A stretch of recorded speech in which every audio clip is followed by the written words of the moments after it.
Good morning, welcome to ask spoken English academy. मी आरती वाके एक नवीन video घेऊन तुमच्या समोर आली आहे। लास्ट व्हिडिओमध्ये आपण हॅड म्हणजे माझ्याकडे काय होतं हे जे वापरलेलं आहे त्याचं जर निगेटिव्ह सेंटेन्सेस करायचे झाले तर ते कसे होतात ते आज आपण बघणार आहे। हॅड हा ऍक्च्युअली हेल्पिंग वर्ब आहे। त्याच्यानंतर आपण हॅड नंतर जर टू वापरला तर तो मॉडल ऑक्झिलरी वर्ब होतो। इवन हॅडचा वापर आपण टेन्सेस मध्ये सुद्धा करतो, जसं की पास्ट परफेक्ट टेन्स आणि पास्ट परफेक्ट कंटिन्युअस टेन्स मध्ये सुद्धा। पण आज आपण फक्त हॅड नॉट म्हणजे बेसिक मध्ये जे आपण शिकणार आहे की माझ्याकडे काय होतं तसंच माझ्याकडे काय नव्हतं हे सांगण्यासाठी बघणार आहे हॅड नॉट। हॅड हा हेल्पिंग वर्ब, त्याच्यासोबत आपण नॉट हा शब्द यूज करून याचा निगेटिव्ह फॉर्म तयार केलेला आहे। ज्यांना हॅड नॉट हा पूर्ण शब्द नको असेल तर ते शॉर्ट फॉर्म पण घेऊ शकतो आपण हॅडंट या अर्थाने।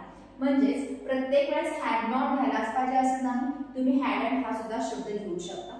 जेव्हा आपण एखादा सेंटेन्स करत असतो तेव्हा S plus V plus O हे जे घेणार आहे त्याच्यामध्ये हीच्या ठिकाणी म्हणजेच वर्बच्या ठिकाणी आपण हॅड यूज करणार आहे आणि निगेटिव्ह आहे म्हणून आपण यूज करणार आहे नॉट किंवा हॅडंट या अर्थाने। इथं प्रत्येक वेळेस ओ म्हणून आपण कोणती वस्तू घेऊ शकतो, व्यक्ती घेऊ शकतो, प्राणी घेऊ शकतो, एखादं डिसीज घेऊ शकतो, काही प्राणी पक्षी सोबतच तुम्ही झाड रिलेटेड टू झाडचे जे शब्द आहेत ते घेऊ शकता, वेळ घेऊ शकता, त्याच्यानंतर पैसे घेऊ शकता, ज्ञान घेऊ शकता, पोस्ट कोणते तुमचे असतील पद तर ते घेऊ शकता, डिग्रीज घेऊ शकता, म्हणजे ऍज अ ऑब्जेक्ट म्हणून आपण घेणार आहे। वर्ब आपण as a helping verb had घेतलाय, त्याच्यानंतर ऑब्जेक्ट म्हणून जे आता शब्द सांगितले related to that any word तुम्ही घेऊ शकता, म्हणजे आपला जो सेंटेन्स आहे तो कंप्लीट होणार आहे। आता एक वचन अनेक वचन हा प्रश्नच इथं येत नाही, कारण असाला एकच इथं हेल्पिंग वर्ब आहे। सो एक वचन असू दे किंवा अनेक वचन असू दे सगळ्यांसमोर आपल्याला हॅड हेच यूज करायचा आहे। सेंटेन्स कसे होऊ शकतात बघा, जसे की आय हॅड नॉट किंवा आय हॅडंट, माझ्याकडे नव्हते। कडेच्या ऐवजी तुम्ही ला हा शब्द यूज करू शकता, जसं मला नव्हतं, माझ्या जवळ नव्हतं या अर्थाने। वी हॅड नॉट किंवा वी हॅडंट, आमच्याकडे नव्हतं किंवा आम्हाला नव्हतं। यू हॅड नॉट किंवा यू हॅडंट, तुझ्याकडे किंवा तुला नव्हतं। You had not you hadn't अनेक वचनासाठी वापरलेला आहे, तुमच्याकडे नव्हतं किंवा तुम्हाला नव्हतं। ही हॅड नॉट किंवा ही हॅडंट, त्याच्याकडे नव्हतं, त्याला नव्हतं, त्याच्या जवळ नव्हतं या अर्थाने। शी हॅड नॉट शी हॅडंट, तिच्याकडे नव्हतं, तिला नव्हतं किंवा तिच्या जवळ नव्हतं या अर्थाने। It had not it hadn't, त्याला नव्हतं किंवा त्याच्या जवळ नव्हतं किंवा त्याच्याकडे नव्हतं। इट आपण ऑलमोस्ट कुणासाठी वापरतो, जसे की वस्तू आहे, प्राणी आहे, पक्षी आहे, त्याच्यानंतर एखादी जागा आहे तर त्याला काय होतं। फॉर एक्झाम्पल जर मार्कर जर आपण घेतला तर याला नव्हतं या अर्थाने आपण इटचा वापर केलेला आहे। दे हे अनेक वचन आहे, दे हॅड नॉट किंवा दे हॅडंट, त्यांना किंवा त्यांच्याकडे नव्हतं। धिस दीज दॅट दोच्या समोर आपण एक चौकोन ठेवलेला आहे, त्याच्यामध्ये आपल्याला नाउन यूज करायचं आहे जेणेकरून तो वाक्य कंप्लीट होण्यासाठी मदत होईल। धिस हे एक वचन आहे, दॅट हे एक वचन आहे, दीज आणि दोज हे अनेक वचन आहे। सो जिथं एक वचनी आहे त्याच्यासमोर एक वचनी नाम, जिथं अनेक वचनी आहे त्याच्यासमोर अनेक वचनी नाम आपल्याला यूज करायचं आहे। This dash had not this dash hadn't, याला नव्हतं, ह्याला नव्हतं म्हणजे काय, एखादी वस्तू पण असू शकते, एखादा व्यक्ती पण असू शकतो, कारण धिस दीज दॅट दोज हे आपण लिव्हिंग आणि नॉन लिव्हिंग या दोन्हीसाठी सुद्धा आपण यूज करतो। These dash had not these dash hadn't, यांना नव्हतं किंवा ह्यांच्याकडे नव्हतं।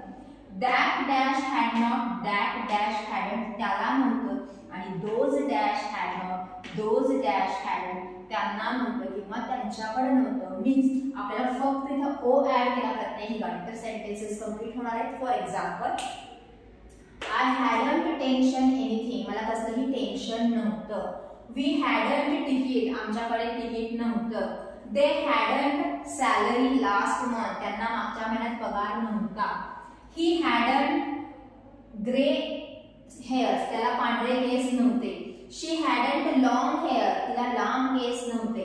इट हॅडंट लॉंग टेल, त्याला मोठी शेपूट नव्हती। इट हॅडंट कीबोर्ड, त्याला कीबोर्ड नव्हता, त्याला कीबोर्ड नव्हता म्हणजे लॅपटॉपला कीबोर्ड नव्हता या अर्थाने। त्याच्यानंतर मग वी हॅडंट एनी पेपर्स, आमच्याकडे कोणतेही पेपर्स नव्हते। हे रिलेटेड टू प्रोनाउन झाले की त्यांच्याकडे काय नव्हतं। तुम्ही डायरेक्टली नाउन सुद्धा यूज करू शकता, जसं की क्लासरूम हॅडंट एसी, क्लासरूम मध्ये एसी नव्हता, मोबाईल हॅडंट चार्जर, मोबाईलला चार्जर नव्हता, शर्ट हॅडंट चेन, शर्टला चेन नव्हती.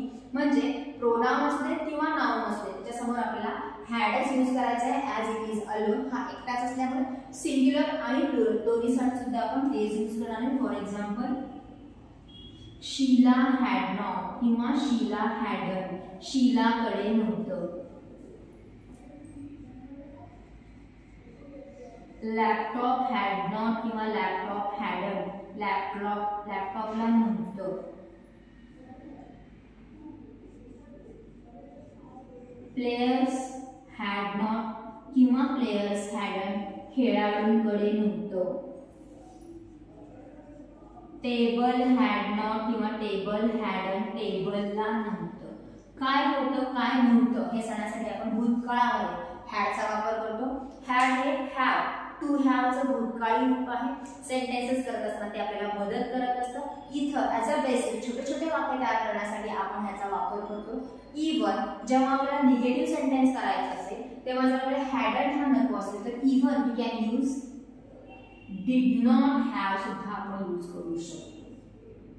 म्हणजेच हॅव जे फर्स्ट फॉर्म आहे त्याचा सेकंड फॉर्म झालेला आहे हॅड. आणि जेव्हा आपण निगेटिव्ह सेंटेन्स करत असतो सिंपल पास्ट टेन्स मध्ये तेव्हा कंपल्सरी आपण डीड हे हेल्पिंग वर्ब यूज करत असतो. आणि डीड वापरल्यानंतर क्रियापदाचा पहिलं रूप यूज करायचं आहे. म्हणून आपण असे सुद्धा सेंटेन्सेस करू शकतो की आय डिडंट हॅव टाइम, मला वेळ नव्हता. He did not have job, त्याला नोकरी नव्हती. आयदर दिस और this way you can make the sentences. दोन्ही प्रकारे तुम्ही सेंटेन्सेस करू शकता. हे इझी वाटत असेल तर हे इझी आहे म्हणून करू शकता. नाही मला सिंपल पास्ट टेन्स प्रमाणे सेंटेन्सेस करायचे आहेत म्हणून तर तुम्ही डिड नंतर नॉट यूज करून first form of verb have use करून सुद्धा तुम्ही करू शकता. दोन्हीही वे बरोबर आहेत. जे तुम्हाला इझी आहे असं वाटतं त्या प्रकारे तुम्ही सेंटेन्सेस करू शकता. हे चुकीचं हे बरोबर असं काहीही नाही. Two ways are there to make the negative sentences by using had not or did not have. दोन्ही प्रकारे तुम्ही यूज करू शकता. So this is for today. Make a lot of sentences, do a lot of practice. मग तुम्हाला त्याची काय होणार आहे सेंटेन्सेस करण्याची प्रॅक्टिसमुळे कॉन्फिडन्स येणार. Yes now I can make this sentences. This is for today. Thank you.